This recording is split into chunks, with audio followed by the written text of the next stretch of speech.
안녕하세요. 유튜브 채널 바이블 아츠를 운영하는 신영우라고 합니다. 이번 시간에는 시스티나 예배당 일부로 시스티나 예배당 설립 초기에 그려진 모세 이야기와 그리스도의 생애 연작을 살펴보겠습니다. 구약은 모두 50개의 컨텐츠로 구성되고요. 이렇게 4개의 섹션으로 나눠지는데 가장 먼저 시스티나 예배당을 알아보려고 하는 것은 시스티나 예배당의 모든 작품들이 구약과 신약 성경 전체를 아우르기 때문입니다. 일부 내용은 시스티나 예배당의 건축 배경과 초기 장식으로서 예배당에 이르는 과정, 그리고 건축 배경, 그리스도의 일생, 모세 이야기 작품을 알아보겠습니다. 시스티나 예배당엔 바로 들어갈 수 있는 게 아니고 바티칸 측에서 그 감동을 배가시키기 위하여 특별하게 코스를 마련해 놓았습니다. 제일 먼저 바티칸 뮤지엄을 보고 그리고 복도를 거쳐서 4개의 라파엘로 방을 거쳐야 시스티나 예배당에 다다를 수 있는 것이죠. 바티칸 전체를 위에서 본 사진인데요. 여기가 베드로 성당 본당이고요. 그래서 입구가 이쪽 회화관 쪽에 있어서 회화관을 다 보고 복도를 따라서 촛대의 방, 테피스트리 갤러리, 지도의 방을 거쳐 쭉 와서 라파엘로 4개의 방을 거쳐 시스티나 예배당에 들어갈 수 있는 것이죠. 이 작품 그리스 조각 라오콘 군상인데요. 1506년 로마 근처에서 발견되어 바티칸으로 들어오게 됐죠. 바티칸 뮤지엄에서 가장 유명한 작품이라고 보시면 됩니다. 라파엘로의 그리스도의 변형인데요. 예수님이 제자들과 함께 변화산에 올라가 자신이 변형되는 모습을 보여주고 있는 작품이죠. 라파엘로의 가장 마지막 작품이기도 합니다. 카라바조의 매장이라는 작품인데요. 니고데모와 아리마대 요셉이 예수님을 십자가에서 내려 매장하는 상황을 그려주고 있죠. 여기가 복도에 있는 테피스트리 갤러리고요. 여기 라파엘로 방, 겉에서 본 그림이고요. 라파엘로가 교황 집무실 4개의 방에 벽 전체 및 천장까지 프레스코화로 장식을 한 건데요. 콘스탄티누스의 방, 엘리오도로의 방, 서명의 방, 보르고 화지의 방, 4방에 아주 중요한 작품들이 많이 있습니다. 몇 개만 보도록 하죠. 자, 이건 베드로가 감옥에 갇혔을 때 천사가 베드로를 구출하는 장면을 그린 것이죠. 이건 너무나도 유명한 아테네 학당, 르네상스를 대표하는 작품이라고 봐도 되죠. 여기 모든 인물들이 실제 인물들이고요. 삼위일체를 그린 성체 논쟁. 보르고 마을에 화재가 났을 때 교황이 기도를 해서 이 화재가 진압됐다는 보르고 화재. 이렇게 작품들이 있습니다. 시스티나 예배당에 대해서 알아보도록 하죠.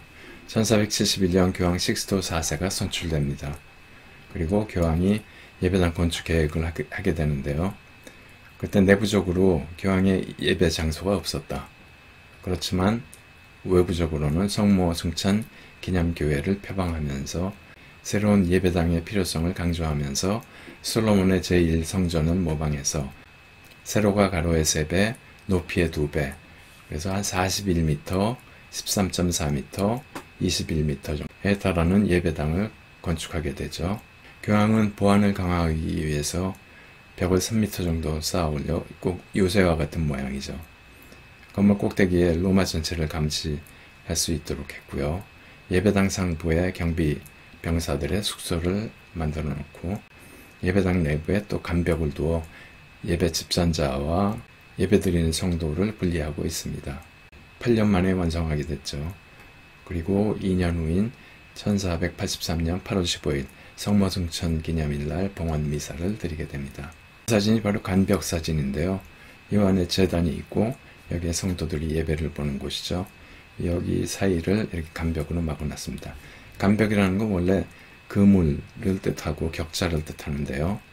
위에는 이렇게 그물 모양으로 격자 모양으로 만들어 놓고 아래는 대리석 조각을 해서 이렇게 화려하게 만들어 놨죠. 여기는 합창석인데요. 보통 콰이어는 교회 합창단 또는 합창석을 말합니다.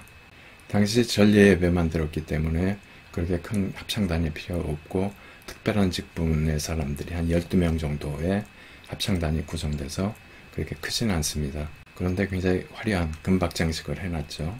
설립 당시 천정은 피에르 마테오 다멜리아라는 사람에 의해서 하늘을 상징하는 푸른 바탕에 별을 그려놓고 있죠.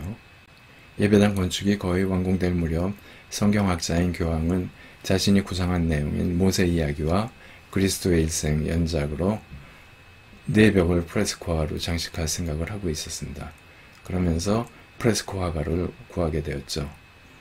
당시 피렌체는 로렌조 데 메디치에 의해서 통치하고 있는데 이 교황은 로렌조 데 메디치를 굉장히 괴롭혔죠. 심지어 살인 교사까지 하는 그런 상황이 있었는데 로렌조 데 메디치는 이 모든 것을 잊고 화해의 표시로 피렌체에 프레스코 명장을 보내죠. 피에트로 페루지노를 대표로 산드라 보티첼리, 코지모 로셀리, 도메니코 기를란다요, 루카 시니렐리를 보내서 세로벽에 6개, 가로벽에 2개씩 모두 16작품으로 예배당 벽 중앙을 띠로 두른 것 같이 장식을 하게 되죠. 그리고 정면에는 페루지노가 소규모 재단화로 성모의 승천을 그리게 됩니다.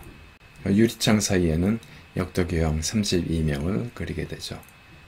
이렇게 모세 이야기 8작품과 그리스도의 생애 8작품으로 4개의 벽을 완전히 두르면서 띠 같은 모양으로 작품을 완성하게 되죠. 그런데 나중에 이쪽 재단이 있는 벽, 여기 전체를 미켈란젤로가 최후의 심판을 그리게 되죠.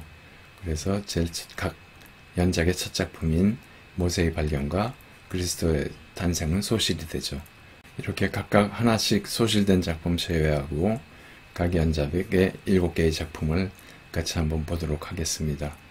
이 작품 모두 르네상스를 대표하는 너무나 훌륭한 작품들이고 성경의 맥을 이야기해주고 있기 때문에 나중에 성경 이야기에서 다시 나옵니다.